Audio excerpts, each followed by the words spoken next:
8ஆம் வகுப்பு படித்தது முதல் பேச்சு போட்டிகளில் கலந்து கொண்டு பழக்கப்பட்டவன் நான். பல மேடைகளை சந்தித்திருக்கிறேன், அரங்குகளை பார்த்திருக்கிறேன், வரவேற்புகளை பார்த்திருக்கிறேன், வரவேற்பு அளிக்கக்கூடிய வாசகத்தையும் பார்த்திருக்கிறேன். நான் அறிந்தவரை தெரிந்தவரை என் வாழ்நாளில் பெற முடியாத ஒரு உச்சகட்ட வார்த்தை சந்தனம் மணக்கும் நந்தனம் கல்லூரி என்ற வார்த்தை நமது கல்லூரிக்கு மட்டும்தான். இந்த கரவொலியும் பாராட்டு எனக்கு பெருமை என்றாலும் அல்லது எனது ஒப்பீடு சொல்லாடலுக்கு பெருமை என்றாலும் உள்ளே நுழைந்து நாங்கள் வருகை தந்ததற்கு பிறகு எங்களுடைய இணை இயக்குநரை, எங்களுடைய அமைச்சரை, பாலியல் விழிப்புணர்வு குழுவினுடைய தலைவரை, உறுப்பினர்களை எல்லாம் அழைத்து சொன்னேன். உங்களிடத்தில் பலத்த கரவொலி இல்லை, யாரோ ஒருவரை சொல்லுகிறார் என்று இருந்தீர்கள். நாங்கள் பெரிதும் மதிக்கிற இந்த கல்லூரியில் பயிலுகிற மாணவ மாணவியர்களே என்று சொன்ன பொழுது அரங்கமே அதிர்ந்து கரவொலி எழுப்பியதுதான் நந்தனம் கலைக்கலையினுடைய கெத்து. அதுதான் நமது கல்லூரியினுடைய தளம். அந்த வகையில் மகிழ்வோடு இந்த நிகழ்ச்சி தொடங்கி இருக்கிறது. இந்த நிகழ்ச்சியை எங்களது கல்லூரியில் தொடங்குவதற்கு நல்ல ஒரு அனுமதியையும் வாய்ப்பையும் உருவாக்கி தந்த என்று நம்முடைய அருமை சகோதரர் பேராசிரியர் சொன்னார். நான் மேடைக்கு வந்தவுடன் இந்த சொற்றொடரை நந்தனம் கல்லூரியுடைய சிறப்புகளை சொன்ன, சந்தனம் மணக்கும் நந்தனம் என்று சொன்ன பேராசிரியரை பற்றி அண்ணன் மாசுவிடம் கேட்டேன்.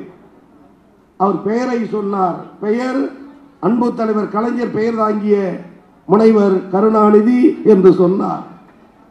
அந்த சொல்லை சொன்ன பிறகுதான் நான் நினைத்து கொண்டேன், இந்த சொல்லை, இந்த பெயரை யார் வைத்தாலும் கம்பன் வீட்டு கட்டுத்தறி கவி பாடுமா கவி பாடாதா தெரியாது, ஆனால் கலைஞர் வீட்டு தட்டுமுட்டு சாமானும் கவிதை படிக்கும் என்பதற்கு அடையாளம் அது பெயர் தாங்கி என்று சொன்னார்.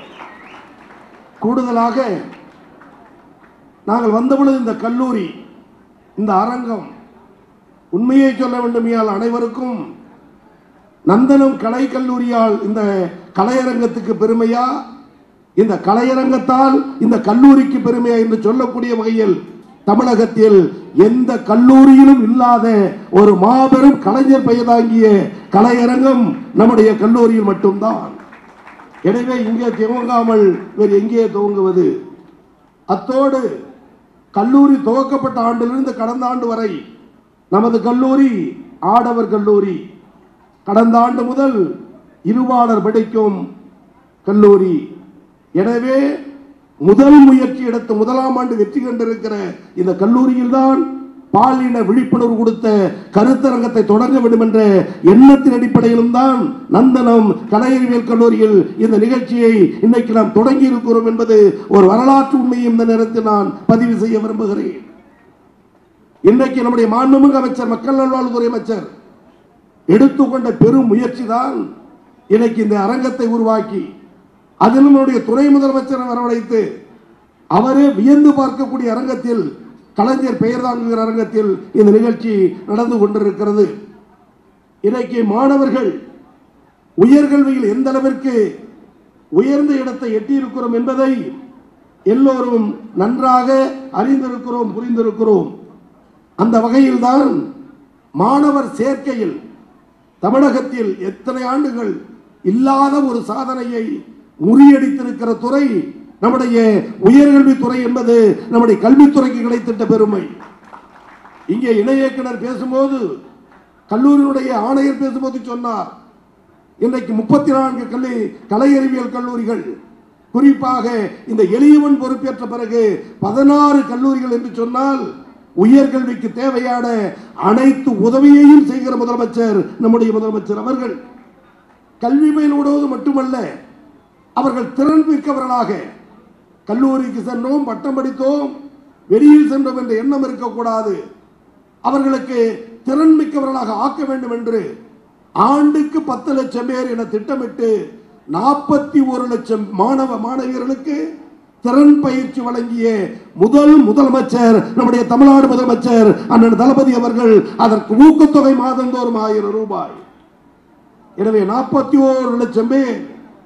அதனுடைய வளர்ச்சி, அதனுடைய முன்னேற்றம் என்னவென்றால், கடந்த ஆண்டுகளில் பொது தேர்வு எழுதுகிற பொழுது மாநில அரசு நடத்துகிற தேர்வோ மத்திய அரசு நடத்துகிற தேர்வோ அந்த பொது தேர்வுகளில் IAS IPS போன்ற தேர்வுகளில் தமிழ்நாட்டு மாணவர்கள் பின்தங்கி இருந்தார்கள்.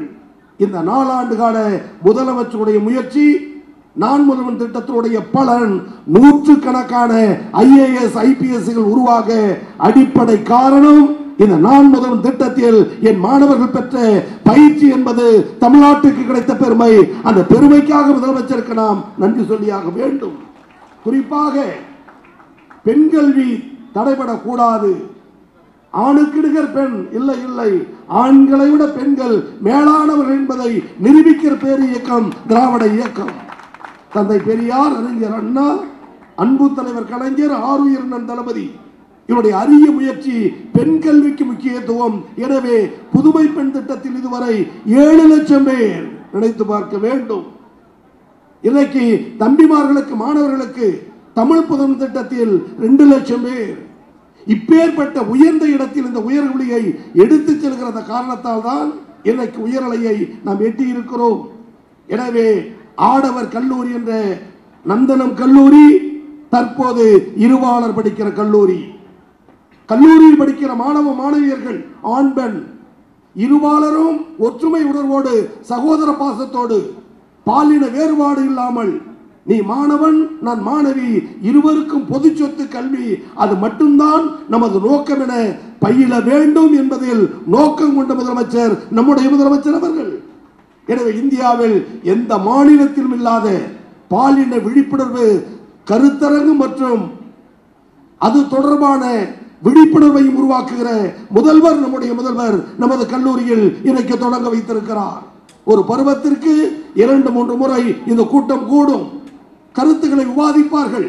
வேறுபாடு இல்லாமல் நடந்து கொள்ள வேண்டும், ஒற்றுமை உணர்வோடு நடந்து கொள்ள வேண்டும். ஆண் வேறு பெண் வேறு என்ற நிலை இல்லாமல் எல்லோரும் மனித நேயம் படைத்தவர் என்பதை நிலைநிறுத்துவதற்கு உருவாக்கப்பட்ட குழு இந்த பாலின வேறுபாடற்ற கலைவை களைவதற்கான விழிப்புணர்வு குழு. அந்த வகையில் இந்த குழுவில் பணியாற்றுகிற குழுவின் தலைவர், குழு உறுப்பினர்கள், பேராசிரியர் பெருமக்கள், ஒத்துழைப்பு எழுகிற மாணவ மாணவர்களுக்கு துவக்க விழா தினத்தில் வாழ்த்துகளையும் பாராட்டுகளையும் தெரிவித்து இதற்கு பிதாமகனாக இருக்கிற முதலமைச்சருக்கும் துணை முதலமைச்சருக்கும் நம்முடைய அழைப்பு ஏற்று வருகிற